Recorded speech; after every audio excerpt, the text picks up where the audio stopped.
So as part of my EdTech 533 course, as part of my final module for the course, I've been asked to answer 5 questions about what this course has taught me this semester. So the first question is, what are the most important things that I've learned? One of the things that I thought was really interesting was how to create an interactive video. That was my favorite part of this course, and how to link one video to the next.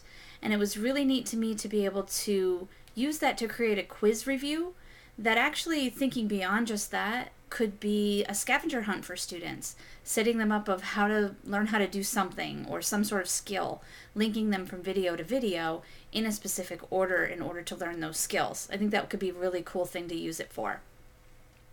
Another thing that I really enjoyed and that I learned from this semester was more of the in-depth parts of Camtasia. I have loved this program for a couple of years now, and I kind of got away from using it after I created my original videos for my course. And now that I had a chance to go back and reuse it, I've learned quite a few more ways in order to make it work. So I definitely learned a lot there. And another thing that I learned, kind of looking back about it, was that a time-lapse video is going to take forever. I did a time-lapse video on food coloring going through a stalk of celery. And it took me 3 days, and I took a ton of pictures, which I believe was about 120 pictures, lined them all up together, and I ended up with 1.5 minutes of video. So I definitely learned how to make things last a little bit longer. I ended up going to my fridge and pulling out some more vegetables to try. So those are some of the more important things I learned this semester.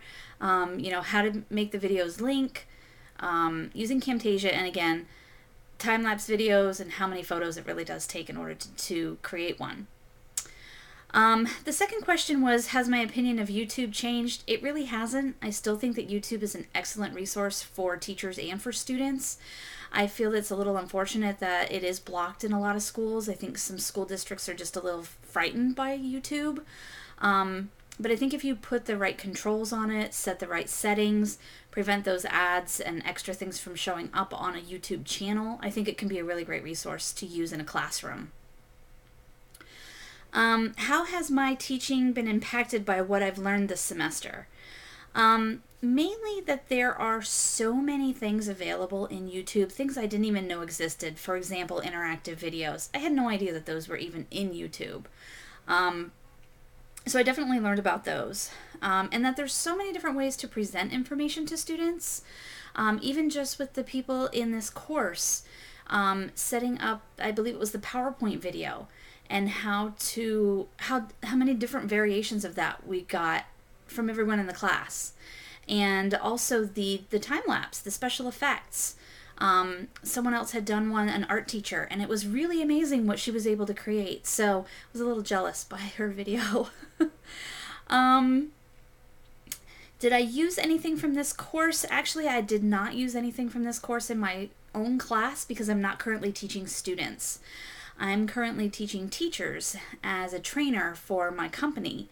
But I did take what I've learned about using Camtasia, and I put together a training video for teachers in my school to be able to use a feature of Excel that a lot of them were asking me questions about. So I went into Camtasia, I did a screen capture, published the video, and it was all set to go. Unfortunately, I can't use YouTube with my school and my company, so I had to go around it a different way, but I was still able to use Camtasia, so that's something I was able to use.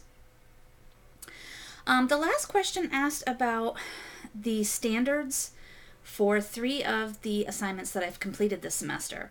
So I chose Module 2, which was my original vlog on the pros and cons of YouTube, Module 5 on the special effect, which was my time-lapse video, and Module 6, which was the interactive video. So I cross-referenced our syllabus with the list of standards, and I found that most of the standards were in the design area of the standards, or most of the actual things that we did this semester were in the design section, mainly with planning out and designing the actual videos that we were going to create. providing the information in a visual and auditory format that a lot of students, especially middle school students who I used to teach, really work best with a visual environment. You know, things being presented to them visually. They get it a lot easier. Another one of the standards was sequencing. With the interactive video, having to figure out which video to link to next. It took forever, but it really made me kind of stop and make sure that things were working in the right sequence. And for students as well, you know, knowing which thing to do first, second, third. Also getting students, you know, using their background information, getting them hooked at the beginning of a video, getting them interested to see what's going to happen. I find that that really does help as well to get them interested in actually learning something. You've got to kind of give them a hook. Two of the other standards were in the development section, that the videos are actually showing how to do something or showing information using a video or a visual format, which again, as I said, really does help younger students. And for the development standard of, it's number 2.4, using interactive media. In this course, I've used video, PowerPoint, the editing software, Camtasia, music, images, all kinds of multimedia in order to create these videos for YouTube. And it's just so many things that I may not have thought of using before that now I know how to use and I can incorporate into my videos. So I definitely learned a lot this semester. It was a lot of work, but totally worth it. And I'm really glad that I took this course. So thanks for watching my video. Have a great day.